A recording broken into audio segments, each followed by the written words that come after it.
Welcome to the Berry Tramel Show.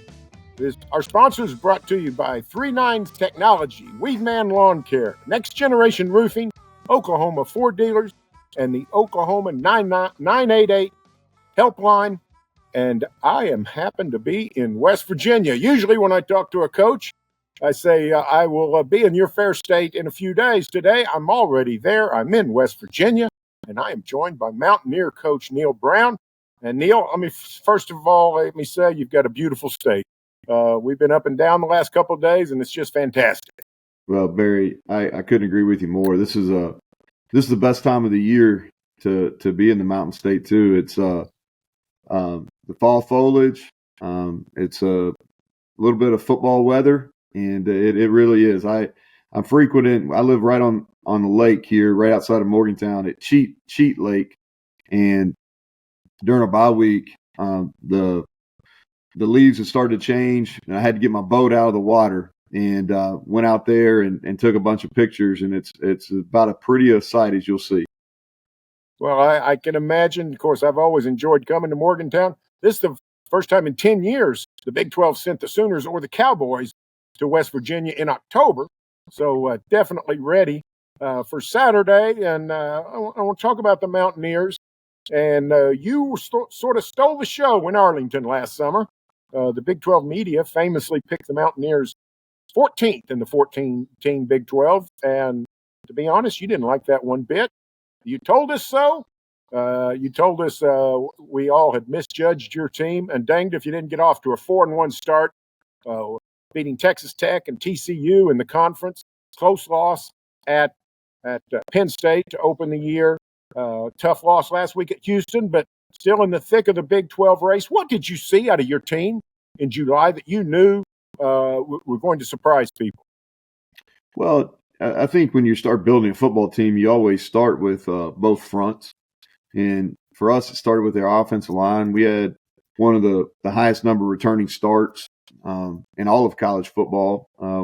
We were number one. Everybody was talking about Kansas State, but we actually had more starts returning on the offensive line than Kansas State did. And our left tackle is going to be a high-end NFL draft pick. Our center is going to be a high draft pick. I think he's the best center in the country. Our right tackle is an NFL player. We have guys across the front that are really good and played a lot of football.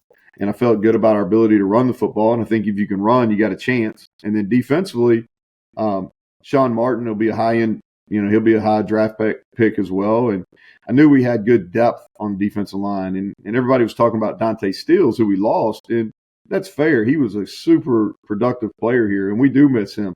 But I felt like collectively we were going to be better, and so that's why I felt like that, and sometimes it's, you do some messaging to get your team's attention too. And I just thought, and I'm not saying this to you, Barry, personally, but I think sometimes being the easternmost team in our league is we get forgotten about a little bit. And because most of the media coverage is in Texas and in Oklahoma. And I think sometimes we get forgotten about. And I just wanted to remind them that, we had a chance and we're still a work in progress. We haven't got it all figured out, but I like how our team's playing. I didn't like how we particularly played last week, but when we play and we play the brand of ball that we should, then we'll have a chance to win each and every week.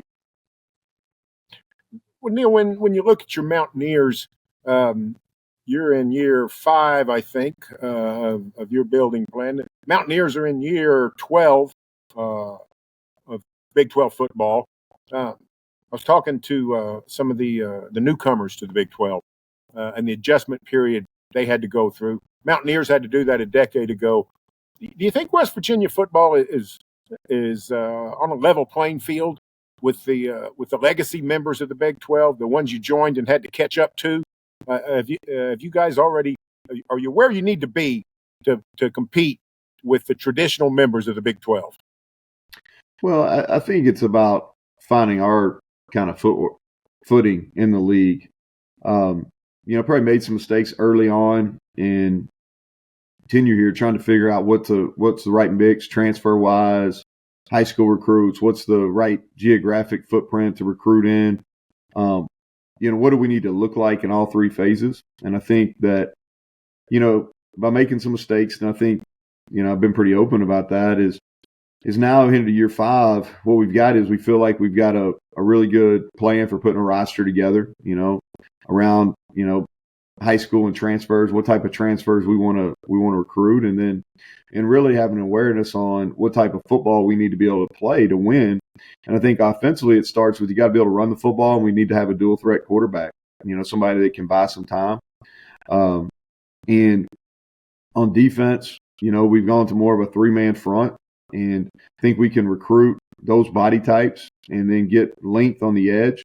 We still got to, get our personnel in the secondary better. I think we've got to upgrade from what we had last year, but we still got to work on that. And then having a high buy-in on special teams. And then I think it's about, we got to focus on being a disciplined football team. And what I mean by that is we can't be a team that beats ourselves. We got to out effort people. We got to be a team that handles adversity, and be mentally tough. And then the last thing is we got to be smart and play situationally smart football. And I think that's the recipe for us. And our guys have bought into that. They understand. Again, we weren't as good at that last week, but on our 4-game win streak, we really played to those strengths. And if we do that, we stay true to ourselves, then again, we'll have a chance. But I think that's the recipe for us. And we've had to learn some hard lessons, but I think that's where we're at right now as a program. Neal, I think your point that sometimes the media coverage is centered there in the Southwest, I think that's valid. I think it's fair. I also think it's bound to change. Next season, West Virginia is going to be one of the elder statesmen in the conference. You're going to have 8 schools that will have been in the league less than 12 months. So, what is that? What is the new look configuration of the Big 12 from a West Virginia perspective? We got a couple of Eastern time zone schools joining the conference. We also got 4 new ones from the Rocky Mountain time zone. How does West Virginia perceive this coast to coast almost Big 12? I think the big tell, Barry, is when they start releasing game times and such, are they going to release them in Eastern time, Mountain time, and Central? Because right now everything's on Central, so that tells you where we're at in Big 12 right now. Everything is only on Central time, and I'm a fan of Central time, but we live in the Eastern time zone, so it's confusing for us out east. But in all seriousness, the league is going to be exciting, and I think our commissioner's done a great job. I think you either change and adapt or you die, and the Pac-12 learned that the hard lesson. And I think you're only as good as your leadership, and our leadership right now in the Big 12 is really Commissioner Yormark has done a great job. He's came in, he's changing our branding. We're a league that's on the up and coming, I think, and our league's going to be exciting. I think anytime you have a league where anybody can win it, anybody can win it, and I really feel that way. And I felt like that, even all 5 years I've been here, I felt like this is the deepest league. I'm not saying that we've had the top end teams that the SEC has, because I think Georgia and Alabama are doing it at a higher level than anybody over the last 5 years. But there's no other league where anybody can beat anybody on a given Saturday, and I think that's where we're at, and I think that's been a really entertaining piece of the Big 12. When you talk about the time zone, Oklahomans should know exactly how you feel. I mean, when ESPN talks about the Sooners or the Cowboys going to play at noon Saturday, everybody in Oklahoma screams at the television, "It's 11 a.m. It's not noon." So we know how you feel. I think it's a valid point. Brett Yormark has done a great job. He's invigorated the conference. A 14-team league is about to lose the 2 heavy budgeted, rich tradition schools. And you're right, it's a wide open landscape for a football program that wants to step into that void. And frankly, a lot of people already have. We've had, in the last 3 years, we've had 6 different schools have either finished first in the standings or won the Big 12 championship game. So it's been a parity-driven league for 3 years. Does that give you confidence that, hey, West Virginia can join the party and become a major force in this new look league? Yeah, that's the belief here. And And that's what we're trying to put in step every single day. Is I do believe the league's going to be wide open, and I think for us it's about the formula and the pathway to get there and figuring out how to get to Dallas. And that's what we're doing, and that's kind of we did a kind of a program 180.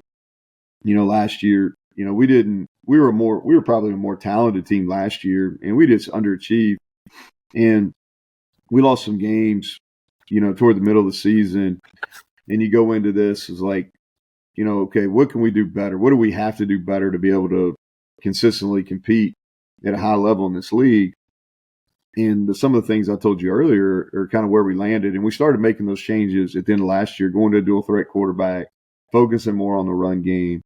And then in the offseason, going back and saying, okay, all right, in the Big 12, the teams that don't have maybe the strongest recruiting bases, like how has Kansas State competed? How are some of these other schools in Power 5 leagues? How are they competing? How are they getting their conference championship games? And the hard look of it is like we've got to be a team that we've got to really reduce our penalties. We've got to really focus on 1st and 10. I think that's the telltale. We got to do a much better job in the red zone on both sides of the ball. And a lot of that studying was looked at, said, okay, hey, everything that you do is about your league, and what gives us the best opportunity not only this year, but as the league continues to change moving forward, how can we position West Virginia where we got a chance each and every year? And that's what we're doing. And again, Barry, we feel confident that in the new look Big 12 or this year or whatever it's going to look like the next 3-4 years, is we feel like that we're positioning our program to be able to compete. Last question, Neal. You got the Oklahoma State Cowboys in town on Saturday at Milan-Pusker Stadium. What have you seen on tape out of the Cowboys? Well, I think, first of all, you got to talk about the job that Mike Gundy's done. And I don't know if it's got as much national attention as maybe it should, but, they have a really tough loss at home to South Alabama. And they didn't play very well. Now, coaches know, and from being in the Sun Belt, South Alabama's got a bunch of really good athletes. But that game still, it got out of hand. And to me, where I have a lot of respect is he was able to turn that.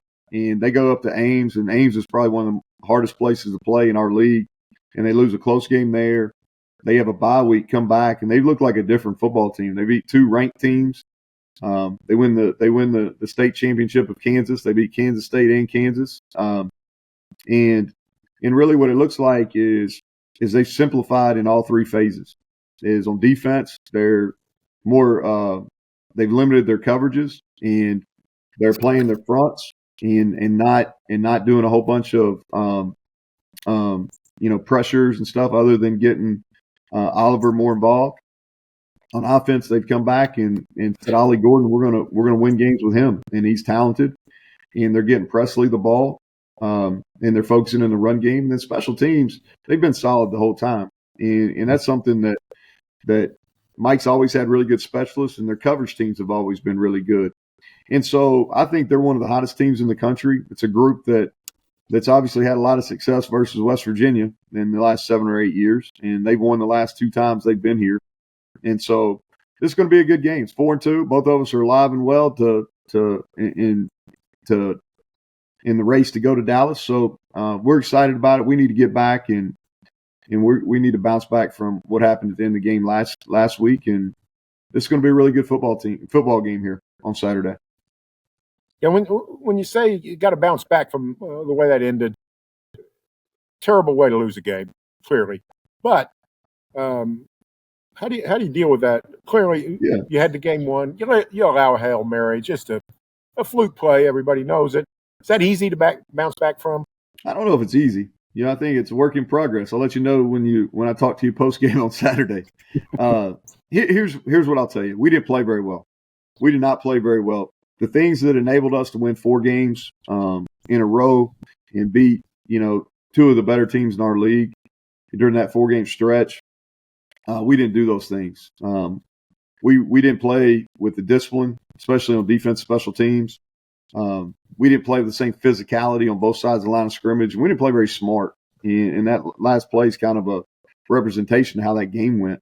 And so even though we played well in offense and gave us a chance to win, we didn't play well enough. So it hits a little bit different when you know you didn't play very well in the game. So it's not like you feel like you got one stolen from you because you didn't play very well. And so now it's about how do you bounce back? How do you bounce back from adversity? And to me, this is what life's about, and football is a microcosm of life. And here we are, man. We had something that was, really adverse. We lost the game in a really unique fashion. But, what better way to go out and really fight and compete at the best of your abilities on Saturday afternoon versus Oklahoma State? I'll tell you what we've been using, just looking back at teams and whether it's football or any athletic contests that have overcome adversity. You don't have to look very far. I love sports, and, you think about what happened to the Phillies last week. Bryce Harper, one of the top 2 or 3 players in all of baseball. He gets doubled up, and the Braves tie the series 1-1, and they end the game on a one. It's in the bottom of the ninth, and the Braves have a 1-run lead, or it's in the top of the ninth, but 1-1 lead. They hit a shot to center field, and Bryce Harper makes a mistake on the base pass that a Little League player probably shouldn't make, right? And I didn't know this, but it's the only time that's ever happened in the end of postseason game. There's never been a double play from the outfield that ended a postseason game. Okay, and Nick Castellanos after the game, he made a comment, and I saw it last week, but it really didn't stick with me till I was on the plane ride back. Is he said we thrive on getting punched in the face, and the rest is kind of history. They go out. Bryce Harper hits 2 home runs. Castellanos hits 2 home runs, and they win the series 3-1. And now, as we talk, they're up 2-0 in the NLCS. And so I think it's just about how we respond.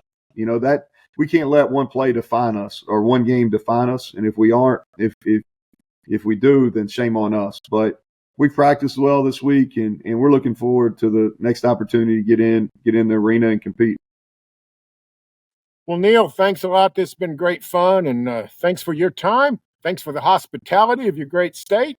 Can't wait to get to the stadium on Saturday, see the Mountaineers host the Cowboys. Enjoy your trip, Barry. Thank you. Again, thanks to our sponsors, 3-9's Technology, Weedman Lawn Care, Next Generation Roofing, Oklahoma's Ford Dealers, and Oklahoma 988 Helpline. And remember, as my friend Jenny Carlson says, subscribe. All the places you get your podcast: YouTube, Spotify, Amazon Music, Apple Podcasts. And remember, join us next week. OSU President Casey Shrum will join us on the Berry Tramel Show.